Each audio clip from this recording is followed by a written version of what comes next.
brothers and sisters. You're welcome back to day 10 of our 33-day journey to Eucharistic glory. And today we are going to be musing with Matthew Kelly on Saint Therese of Lisieux, one of the greatest saints of our modern times. You know, Saint Therese had a huge influence on Saint Mother Teresa of Calcutta. And we spoke about Saint Mother Teresa of Calcutta the last few days. And this is one of the things themes coming up again the last few days, is the idea of how powerful holiness is. Saint Therese had a huge influence on Saint Mother Teresa of Calcutta. And this is to show you how what we do in our lives, when we commit to Jesus, when we say yes to the Lord, when we seek holiness, we don't know who is going to be inspired by our life and what God's going to do with that witness. And this is one of the most powerful things we see again and again in our Christian faith.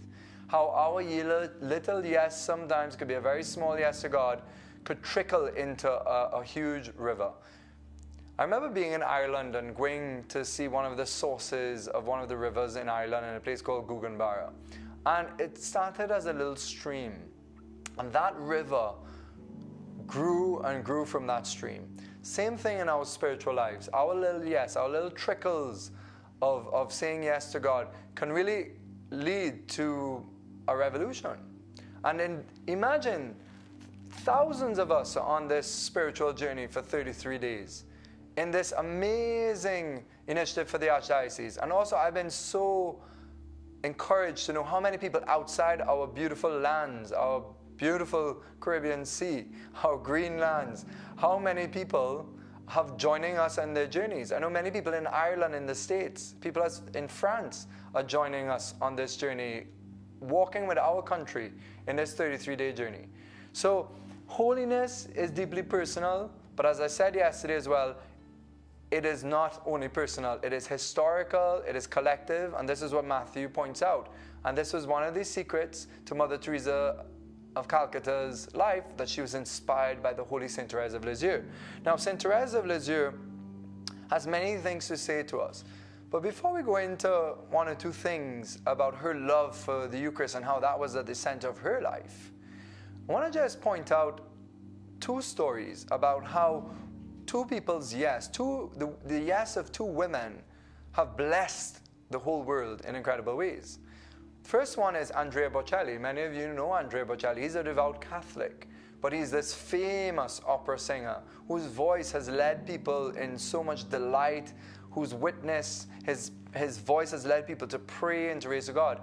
But his mother was pressured to have an abortion, but she chose life. She chose him. So we never know what our yes, even though that was tremendously difficult for her. And we're not going to make this as if it was an easy decision for her.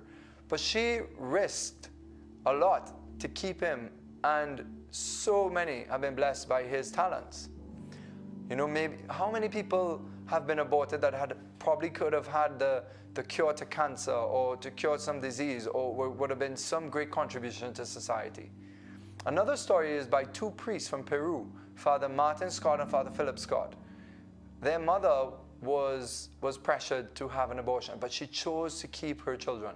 Those two men went on to become priests, and they have founded religious orders and having a great influence. Father Philip Scott and Father Martin Scott have come to our shores and have been part of the Divine Mercy Conference, which is a great conference. I always highly recommend that you attend when it's normally put on once a year. But these men have been huge contributions to their society. So how is your yes to this 33-day Eucharistic journey? How is this going to change Trinidad and Tobago? How is this going to change your homes, your lives? Keep pressing in, brothers and sisters, and don't forget, it's never too late to join the journey. You know, Saint Therese, she would spend many, many hours in adoration and prayer. She had a hunger for the Holy Eucharist. It was the source of her strength. But you know, sometimes even the great Saint Therese would fall asleep in adoration and in prayer. And then this troubled her, but then she realized and she said, well, I think the Lord still delights in me if I fell asleep and I'm just at the feet of the Master. And somebody else kind of says it's like when somebody loves a dog and the dog's just sitting by the feet and resting and sleeping, you know, the owner, the master, delights in the presence of the dog. I'm not saying that we're dogs, but the point is that when we are in adoration, even if we fall asleep, I'm not encouraging you to fall asleep, you know, but if it happens, you know, sometimes the Lord puts us to sleep in one sense. He gives us a deep, deep rest to be with him.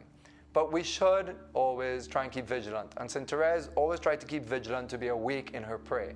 But if she did without falling, if she fell asleep without willfully doing so, she didn't trouble herself. She delighted in the presence of God.